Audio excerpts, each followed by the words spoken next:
topics and opinions expressed in the following show are solely those of the host and their guests and not those of W4CY Radio, its employees, or affiliates. We make no recommendations or endorsements for radio show programs, services, or products mentioned on air or on our web. No liability, explicit or implied, shall be extended to W4CY Radio or its employees or affiliates. Any questions or comments should be directed to those show hosts. Thank you for choosing W4CY Radio.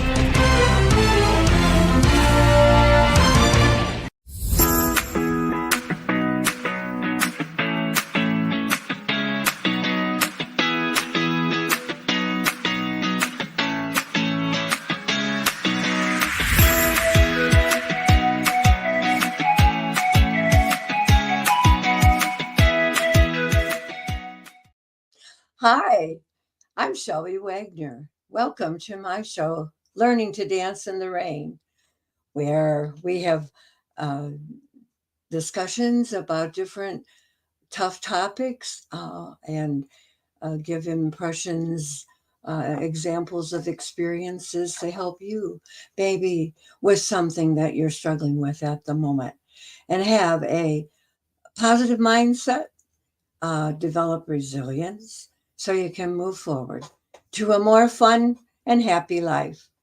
And today I'm very happy to welcome to you a state and national award-winning singer and songwriter from Central Indiana. And he's fresh here today, back from Nashville, recording his first album. Come on out, Shawn Richards, and let's have a talk. How are you? I'm doing well. Thank you for having me, Shelby. Well, thank you for being here. Appreciate it. Can you give us a little background of how you became a state and national award winning songwriter and singer?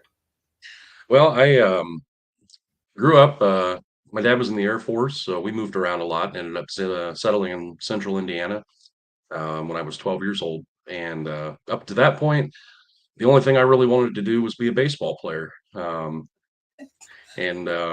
So I ended up getting into choir in junior high school. They had what's called the solo ensemble contest, and got into that. And I sang "Right Here Waiting for You" by Richard Marx. And from there, that was it for me. I caught the bug and started playing with a band not long after that.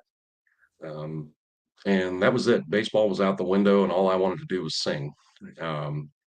So in high school, I was doing 3 or 4 shows a week and playing all over the place in the state of Indiana. And we had the Country Music Association of Indiana back then, and ended up getting in their state level contest.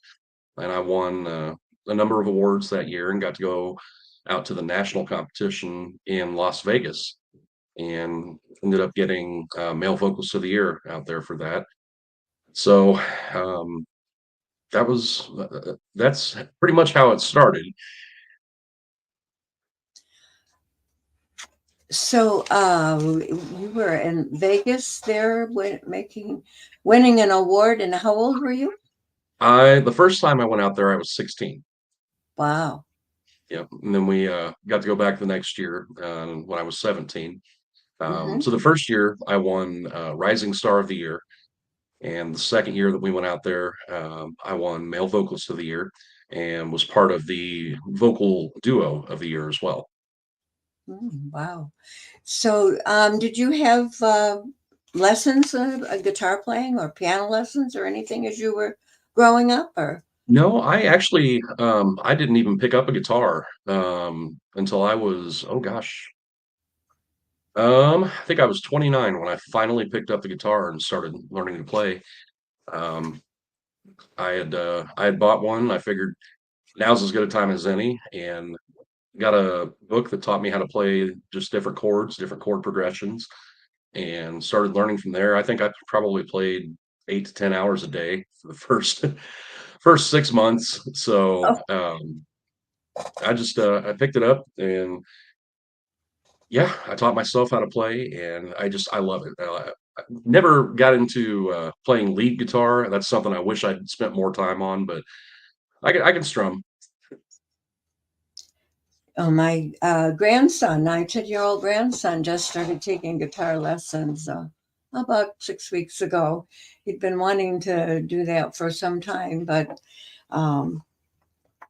we finally found a teacher for him. And he's having fun with it. I hope that no, I hope he enjoys it. I hope he will stick with it. I remember he's in 5th grade, but I remember my son, when he was in 4th grade, the music teacher at school was offering lessons and playing the guitar after school. And so his mom would like to do that. And I had a guitar that I had tried to learn um, earlier before I had children. Once I started having my babies, I didn't have time anymore. But anyway, he said, Grammy, can I have your guitar? So I said, well, yeah, I guess you can. My son, your uncle David, he learned how to play this guitar. And I told David whenever, he'd have to use my guitar until I found out that he was going to stick to it. And he went on to be in a band in high school and in college and after. And yeah, I think he's got 4 or 5 guitars hanging on the wall in his house right now. But so we'll see where the grandson goes. Yeah, I think once you learn to play and you catch the bug for that, one guitar is never enough. That's what I've heard. And I have a cousin in Arkansas who has quite a few too, quite a few more than what my son does. So, can you tell me about your experience in Nashville? You just got back from there, you said. I did, yeah. It's the second time that I've gotten to go down there and record. We recorded at Hilltop Studios with a producer named Adam Knight. Fantastic producer. Um, Hilltop is actually it's an interesting place. It was built in 1962 and was the first studio built in Nashville from the ground up as just for the purposes of being a recording studio. Um, and it's really some of the names that have been in there. Alan Jackson recorded Chattahoochee in the same booth that I got to um, put vocals down for the album. Dolly is recorded there. George Strait, George Jones have recorded there, Charlie Pride. So some of the biggest names in music have actually been to that studio. And just knowing that and being in the booth where some of those people have stood it's enough it's very humbling. So we got down there. I took my dad with me, and we got down there on a Monday and just relaxed for the day. Tuesday we went to the Country Music Hall of Fame, which for me that's about as close to a religious experience as you can get. um, just some of the things that you see in there, like the dress that Dolly Parton wore when she sang "I Will Always Love You" on the Porter Wagner show. Mm. Um, some like the original lyrics that Christofferson wrote to me and Bobby McGee. Um, the original lyrics that Toby Keith wrote for "Courtesy of the Red, White, and Blue," and the guitar that he played in the video, the American flag guitar. Um, it's so amazing to see the history of that. And then walking into the rotunda room where all of the Hall of Fame plaques are, I got a little misty-eyed when I walked in there and saw that. So Is that Hilltop? Is that on that? Is it Music Row? no, Hilltop's actually in Madison, Tennessee, which is just to the I think to the Mhm. northeast of Nashville. So it's exactly what it is. It's on a hill, and yeah, the feeling of walking in there, like I said, knowing some of the other artists that have walked in there was just incredible. So, are the songs on your new album? Are they? Did you write them or?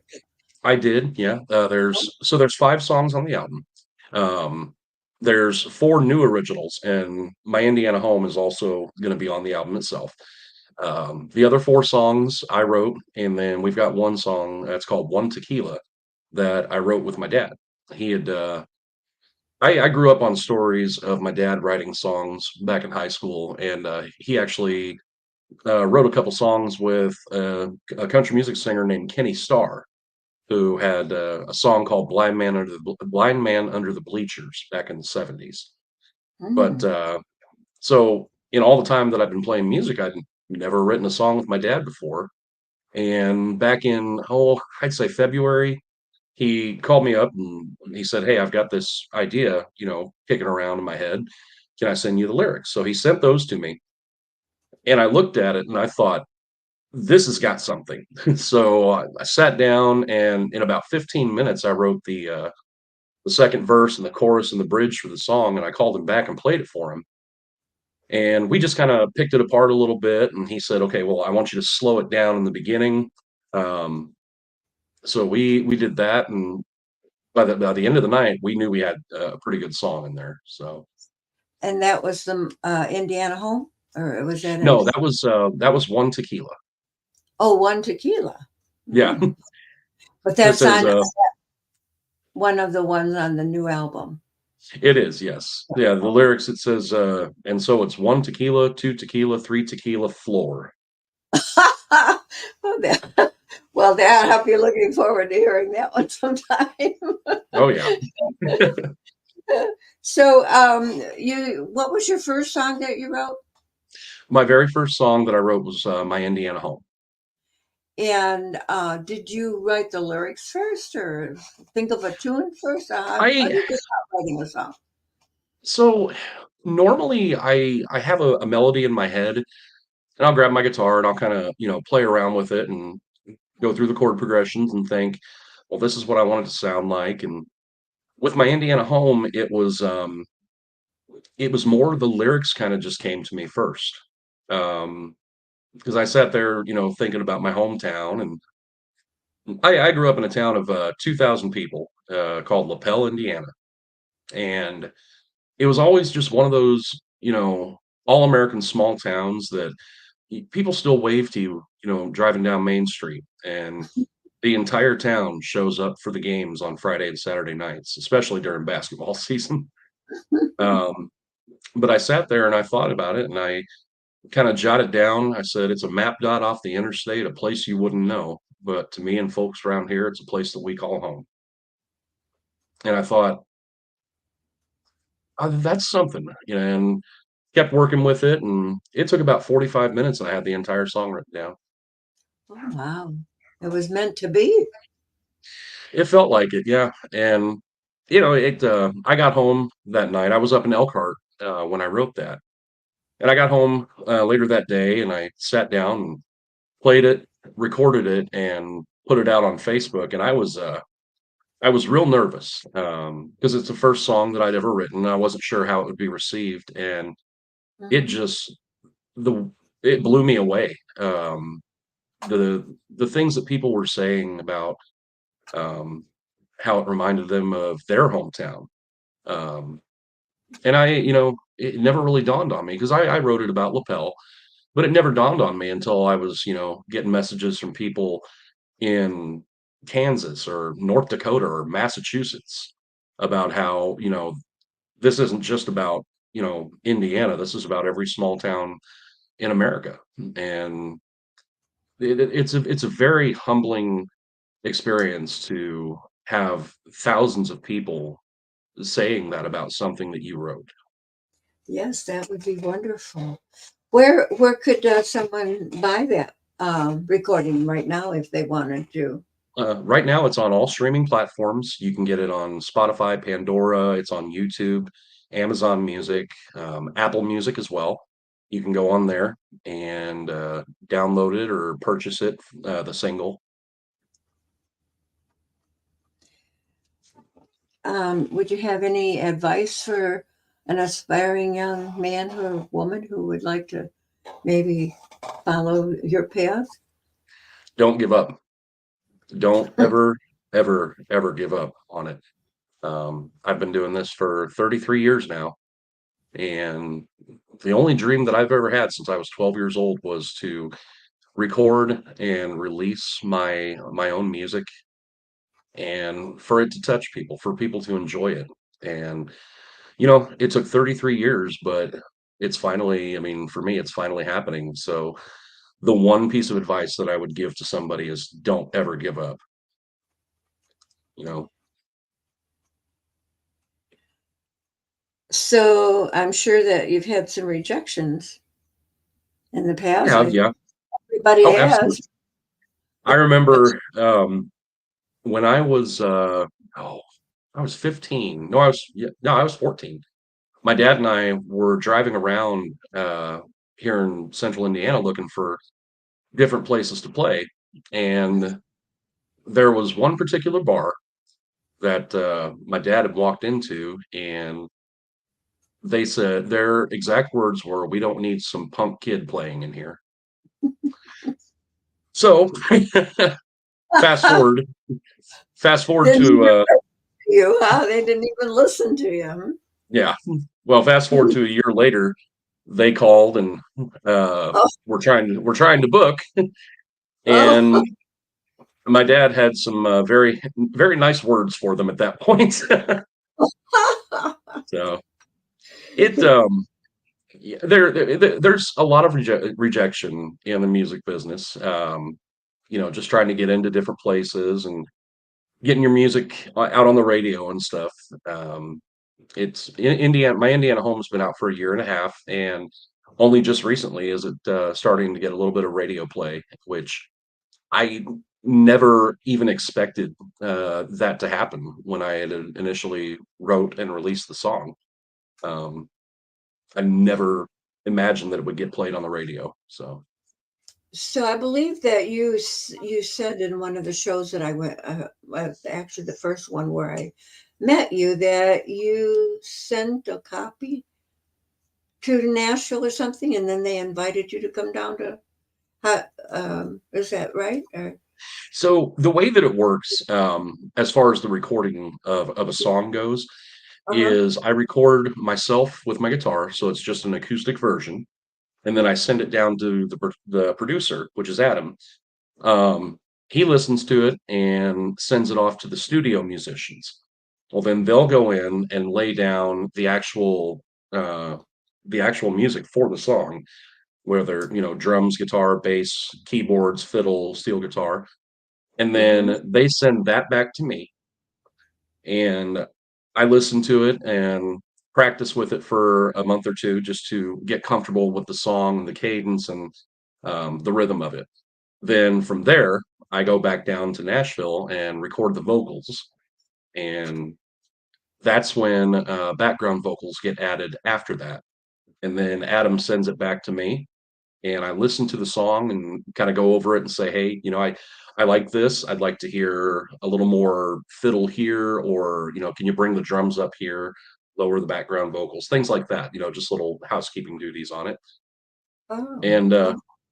after that, he sends the final copy back to me, and I upload it to the distribution website, and from there it gets sent out to all the different streaming platforms. Is a rebel? Is it a good time to uh, have a little listen to this? My Indiana home. Yes, I can play a snippet for y'all. Here it goes. Okay. I've heard it a few times. So I'll give you the-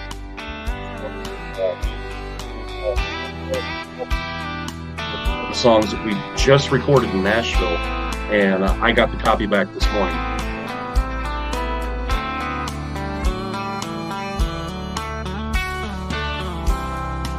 Been a long week, got 50 hours down on my car.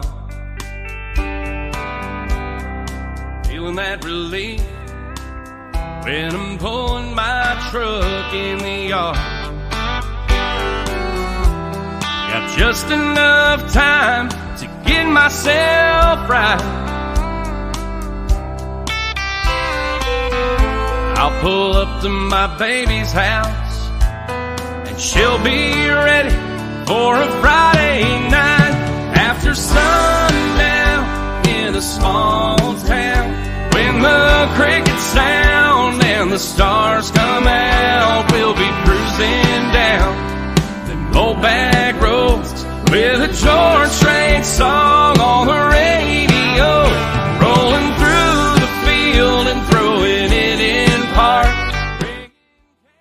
Hey, wow. Thank you. I love to listen to you. I really do. Thank you. I appreciate it. Yeah, you're welcome. Let's see. What are you most proud of in your life and your career? I mean, I think if I had to pick something, it wouldn't be any of the awards, it wouldn't be any of the songs or anything. It would be the stories that people tell me, at shows or anything like that. I remember when I was younger, there was a woman named Joanne. Um, I was probably 15, and I had just sang at the Madison County 4-H fair.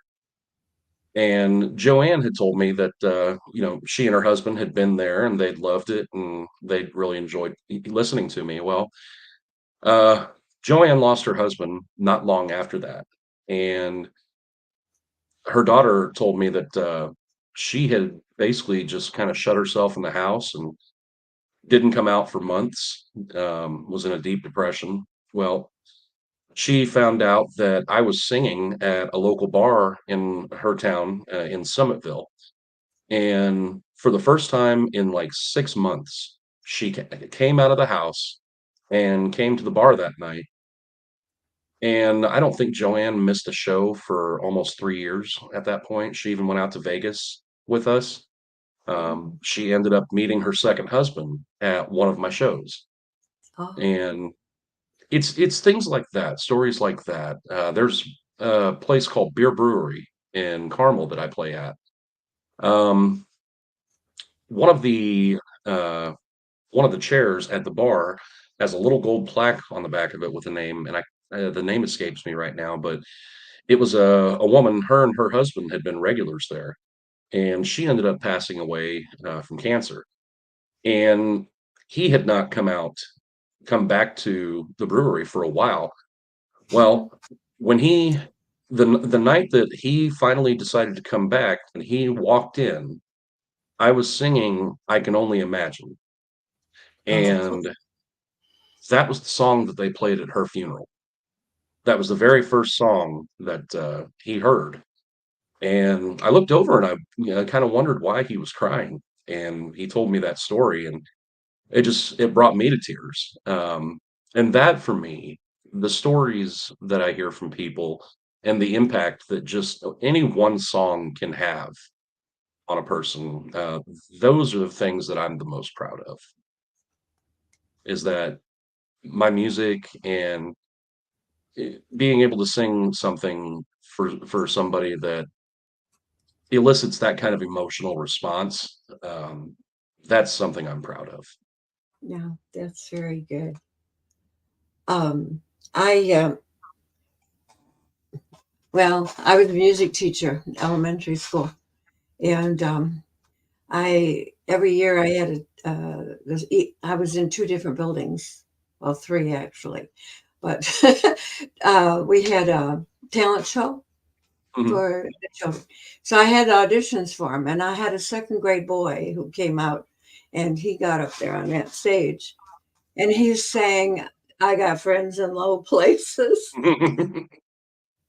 and that was the first time I heard that song actually, and I was a little. Oh my God, goodness, I didn't know if a second grader, 6-year-old, 7-year-old little boy should be singing that song, but he was so darn good. And so he was in the show, and I think he was a showstopper. I think he really took the show that night. But I remember that 30 years later. I mean, he could have been you. I mean, Oh, when I sit here and think about it. But those are the things that you remember, and absolutely. Yeah. that's what's important. Is that's why we do it, right? Oh, yeah. Right. How about nerves? You have any nerves problem? Uh, What do you think about that? not anymore. Not Yeah. anymore. Oh, well, I mean, I was a little nervous when I first stepped into the booth this last time, Oh yeah. um, into the recording, because for me, it was like, okay, finally happening, recording an album here. But as far as during shows, I don't get nervous anymore. Mostly because I know almost everybody that's in the audience at this point. It's like I'm just playing for friends, most of the time. Well, that first time I saw you there, the American Legion was full that in Oh, the big yes. room that night, and I thought, oh my, I was quite impressed with the turnout and the size of the room and everything. And then when you started singing, I thought, well, golly, that's why. Very, very good. And my friends they talk about you every weekend when I see them, the ones that go to the dances and to the Legion there, and say, "Oh, have you heard from Shawn Richards or Shawn's going to be at Snappers?" Or and so I keep track of you pretty well there. Yeah, we are going to be back at the Legion in LaGrange next year as well. So Are we've got a you? couple shows. Yep, Yeah. I got a couple shows booked for that. Well, I hope they put you in the big room.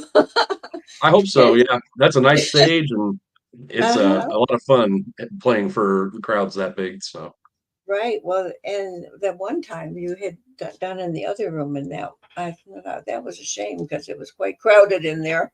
oh yes. So, personal life, has it changed much since you wrote the Indiana Home, or Not not no? really. A lot more people, I think since that song came out, I've seen an increase as far as, people coming to the shows and stuff like that. But in my own personal life, it hasn't really changed much. There's been a couple of times where, you know, I've actually gotten recognized, like, "Are you Shawn Richards? Do you sing My Indiana Home?" Like, "Yep, that's me." So Yeah. that's always a fun experience though, when somebody recognizes you just off of that. Right. Right. I have a story about that too, but I don't think I'll get into it right now. How do you think your music stands out in today's um, I music think scene? for me, I look at my music as more traditional country than a lot of today's stuff that's on the radio. Um, I mean, a lot of the stuff that you hear on today's country radio would have been played on rock stations back in the 90s. Um, and I think for me, when I first talked to Adam and we were talking about what kind of sound I wanted for my music, I told him, very traditional 80s, 90s style kind of country music. So for me, I think when you listen to My Indiana Home or um, Sundown in a Small Town, I think that you get that kind of 90s vibe from it. Isn't it hard? Well, I don't know. It used to be country music and popular music, and I don't know if rap was out yet, but there was jazz and all these differences. Today, I seems like there's a blend of the popular and country. Am I right about that, or is It really there? does. Yeah. Yeah. Because when you get the songs like Jason Aldean's, oh, what's the name of that song? Dirt Road Anthem, where he kind of mixes that traditional country sound with a little bit of a spoken style, almost rap. Um, you go from, songs like that, and then you hear some of Luke Combs' songs, and he's one of my favorite artists of all time. That man could sing the Yellow Pages, and I would buy it. But he's got that traditional blend or that blend of traditional country mixed with a little bit of today's kind of rockabilly. Um, and that's what I like. And then you get to guys like George Strait that are always going to have that traditional sound. I love that. If you could be on anybody's show in the world, who would you choose? George Strait, hands down. I Not was even a just second thought. George Strait. yeah, he's one of my favorites. Oh yes. I really like him too. So, is there anything in particular that you would like to um, share with your listeners about what your plan for the future is, or the near Well, future? December 15th is the album release party. My album is going to be released at 12 a.m. midnight on December 15th, and we're having the album release party at Hotel Elkhart. It is open to the public. That's on a Sunday, and it's from 2 to 5. So, um, very, Is it very excited about that. Elkhart, India? Elkhart, Indiana. Yes. Oh, and it's a Hotel Elkhart, Yes, ma'am. and that's the release of your album. Yep. Oh, all And we'll right. have And the actual physical copies of the CD there, and I'll be signing those and singing all the songs that are going to be on the album, and uh-huh. then also going to be singing a couple of new originals that are going to be on the second album, which the plan right now is to spend most of the next 6 to 8 months doing a lot of songwriting. My dad and I are going to sit down and work on some stuff, and I've got some ideas of my own that I want to get down on paper. And then about this time next year, we're looking to head back down to Nashville and lay down the tracks for between 10 and 12 songs. And my second album will be out in 2026.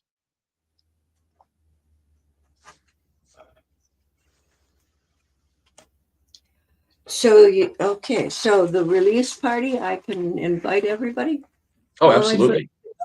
all your fans. How do you connect with your fans, by the way? I was wondering. A Keep lot them of it, in. social media has, I mean, it's one of the biggest curses and one of the biggest blessings for our society. Um, because through my Facebook page, I put all of my events on there and able to stay in touch with everybody and let them know I'm going to be in Howe this weekend or Elkhart here, LaGrange this weekend. Minnesota, I go up there a couple of times a year and play up there, and we've got a bunch of friends that like to come out and have a good time at those shows. So, yep, through Facebook and also my website, which is ShawnRichardsMusic.com. Um, there's different photos and events on there and links to the songs as well. So And is it just Shawn Richards on Facebook? it's Shawn. If you go to Facebook and you type in Shawn Richards Music, um, Okay. it'll pull up my my artist page and everybody's able to follow it from there. Okay, and you keep it up to date, right? Oh yes. Okay. Do you have any particular message that you are wanting to relay to your listeners when you sing? When I'm singing, Well, or in general. I just want to say thank you to everybody that comes out to the shows, that listens to the songs, that downloads them. Everybody that's bought T-shirts and hoodies and everything else. I thank you from the bottom of my heart. This has been my dream for 33 years, and to see it coming to life now and having everybody be a part of it is just. I keep using the word, but it's just so humbling and such an amazing feeling. I always tell people I don't have fans. I have friends and new friends that I make at every show, and I love that.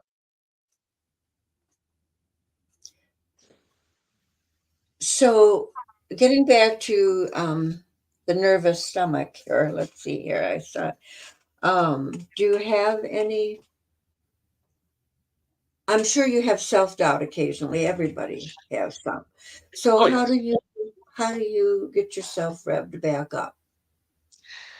I think And for and you me, get a lot of times that self-doubt kind of creeps up sometimes. Like if there's a small crowd somewhere, it kind of sticks with you. Like, well, maybe people are getting tired of listening to me. Um, yeah, like that comes into my head sometimes. But for me, I've always said that, I've played for crowds of 3 and I've played for crowds of 30,000. And whether it's 3 or 30,000, I still love the music. I still love to get up there and sing my songs and sing everybody else's. I've got a tattoo on my arm right here that says, "Still be doing this if I wasn't doing this." It's a picture of a microphone. Those are some lyrics from a Luke Combs song called "Doing This." And he said in the song, he said, "Someone asked me once in an interview what was growing up like, where'd you go to school, and what would you do if you weren't doing this?" Well, You know, go ahead. I'd still be doing this. I love getting up on that stage and standing there and watching people smile and sing along and react and dance, and there's no other feeling like it. So, do you ever look out there and see them not smiling or not? Yeah, they're actually. I was doing a show at Snappers in Elkhart this last weekend, and I was singing a song, and I looked out, and there was this woman just crying her eyes out, and the bartender looks at me and says, "No." So apparently, that song had brought back some personal memories for this woman, and the bartender, bless her heart, she's like, "Shawn, stop singing that song." So, So that's what you meant, was to stop singing that yeah. particular. So I cut that one off and moved to the next one real fast. I But like the way you go from one song to another without much of a break in between. yes, Yeah, I like to keep the energy going like that. right. And there's one local singer who he's really good, and but his banter in between the songs drives me nuts. Oh, And not just me. I know, other friends. Gee, I sure wish he would get a better, what do you call it, monologue going in between the songs, or just oh stop yes. doing that altogether and just blend his songs a little bit better. But you do a really good job with that, and I appreciate that a lot. Thank you. You're very welcome. Let me see here. I'm thinking here. Uh, I think you said who your favorite singers were. Is there any other person who has been a big influence or on your life? I see your Um, father must have. both my mom, my dad, and my step parents. Let's see, my dad's been married to my stepmother for 40 years, and my mom's been married to my stepdad for 35 years. Um, Hmm. and they're not, to me, they're not step parents. They're my parents. Their mom and dad, just as sure as my mom and dad are. Um, Mm-hmm. they've been the biggest influence and the biggest driving force of support and love throughout my life. Growing up, dad and mom used to drive me all over the place on Thursdays and Friday, Saturday nights, and not getting home until 1 or 2 o'clock in the morning sometimes. But they never batted an eye. They did it for years to help, see me succeed. And that's a debt that I can never repay. Yeah, I'd have to say that my mom and my dad were the strong force there that promote, without them, I don't know that I would have become a music teacher. I started uh, playing in church when I was 16, and I've been playing for many, many, many years. And when I look back on it, it was my mother. Oh, it was never sit down and practice. It was always, will you play the piano for me? I would like to hear you play. And I sat down and I played. My sister was complaining not long ago about, gee, you got out a lot of dishes by playing. I said, well, you had the opportunity. The piano was there to play, but Mom had to say, June, it was time to play the piano, or do your practicing. Where they always just said, well, sit down and play for me, and so she'd be in the kitchen cooking dinner and singing along with whatever I was playing. And when it came to, they were having trouble getting an organist that would show up on Sunday mornings. And I was accompanying the youth choir. And so the youth choir director told everybody, well, you know what? We have 3 girls that are learning to play the organ. Why don't we let each one of them play one Sunday, every 3rd Sunday, and see where that goes? And I think that happened for 2-3 months, and then I was the only one left. The others didn't want to do it anymore. So that was the beginning of my music career. Oh, yeah. And but it was always whenever something came up and I'd say, oh, Mom, I don't think I can do that. My mom would say, yes, you can. Yes, you can. If you want to, you can do what you want. So it helps to have that encouragement, doesn't it? Absolutely. No I matter like some what. of the questions that Riddle's throwing in here on the chat too. She'd said, Oh, it how hard is it to get a recording deal? That's one of my favorites. We in this industry, we have a saying that it's 90% luck, 10% talent. You have to be singing the right song at the right place with the right person listening. He has to have the right drink in his hand with the right girl on his side. And if any one of those is missing, you don't get your recording deal. Wow. So it's incredibly difficult. There are guys down in Nashville with more talent in their pinky fingers than I could ever dream of having. And some of them will probably never get that recording contract. The music business is so hard to get into. I believe I heard Dolly Parton say one of her sisters sang better than she did. She had a better voice than she did. That's hard to But believe. it's hard to believe that, but I heard her say that. But she said she didn't want it as bad as I did. I believe that. Yep.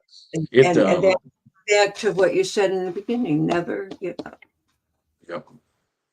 And see, let's see, how long would it take a person to get somewhere doing music? It kind of just depends on the person. For me, there was a point about 3 years ago where I was only singing Friday and Saturday nights, and I looked at my girlfriend at the time, and I told her, I said, "Honey, I'm, you know, working 40 hours a week and playing music.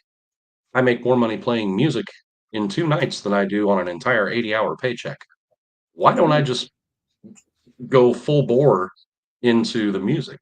So, I was working for a fantastic company called, Godby Home Furnishings, building furniture, and I loved it. I loved my job, but at the end of the day, I thought to myself, I'm 45 years old. I was 42 at the time, and I said, "Well, if I'm gonna do this full time, I might as well just give it one last shot and go, all out for it." Mm-hmm. So started playing music full time, and I went from doing, maybe 80 or 90 shows a year to doing 170 shows a year. Wow. So That's a lot. Yes. Where did you see those questions anyway? Do we it's have them? over in the studio chat. Oh, so you have the small screen up then? Yes. I don't see that at all. Is there another one up there? I wonder. Do you feel there's a live stage future for music players, or do you think many would be in streaming sales? There we Um, go. I think it's both. Streaming sales are definitely taking over the industry as opposed to the actual physical copies. Um, yeah, I mean, if you go into Walmart right now, you can hardly find any actual CDs anymore. Vinyl's making a comeback, which is really cool. I like seeing that. But I think as far as the future of the industry, streaming sales are definitely up there. But being on stage, live concerts, there's that I don't think that's ever going to be replaced. I mean, Taylor Swift right now is doing her Eras tour, and it's the highest grossing tour, musical tour of all time. So the desire for people to get out and see live music like that, I think, is always going to be there. Do you think it is uh, getting well? I lived in East Michigan, and I don't remember all this as much talent or shows every Friday and Saturday night there as there are here in. I'm just north of Elkhart, Indiana. But this area seems to have a lot of talent, a lot more than, well, my friend said, didn't remember up in Kalamazoo having as much talent as they have down in this northern Indiana, southern Michigan area. Do you find it more popular in this rural area than in the urban ones? I think so, and especially down here where I live in the Madison County area. Um, just to the west in Noblesville, Steve Warner is from Noblesville. And then we had Joey and Rory Feek, two country gospel singers. Um, we lost Joey a few years ago, but we've got that. We've got the Gaither Gospel Group. They're based right there in Alexandria. A friend of mine, a guy that I went to high school with, Doug Anderson, he is a Dove Award winner and a Grammy nominee. Has had a fantastic solo career, and he plays with Ernie Haas at Signature Sound. They're all of that talent, all of those people are from just this area. Sandy Patty, another fantastic gospel artist from Anderson. So the amount of talent that comes out of the state of Indiana itself is just mind blowing. Yeah, I agree with that. Yeah. Who played in New Orleans just this past weekend? Taylor Swift. Oh, Taylor Yep. did. Yeah, You, she's supposed to be in Indianapolis coming up pretty soon too. I'm just curious. I don't know if I should ask this, but you said that it's been the highest grossing show with Taylor Swift. How much money are we talking about a show like I, that? I'm not sure. I know it has made her a billionaire. Really? Oh Yes. my. Well, she has a lot of my bills to pay too, though. She has her Oh yeah. musician, right, and I'm recording and everything. But anyway, well, thank you so much for being here with me, Shawn. I really enjoyed talking with you, and I'm gonna look forward to seeing you in some more of your concerts later on. And to my audience, I thank you very much for joining us today on Learning to Dance in the Rain. And I'll see you next Tuesday at 12 noon. Same place, same station. Bye now. Thank you.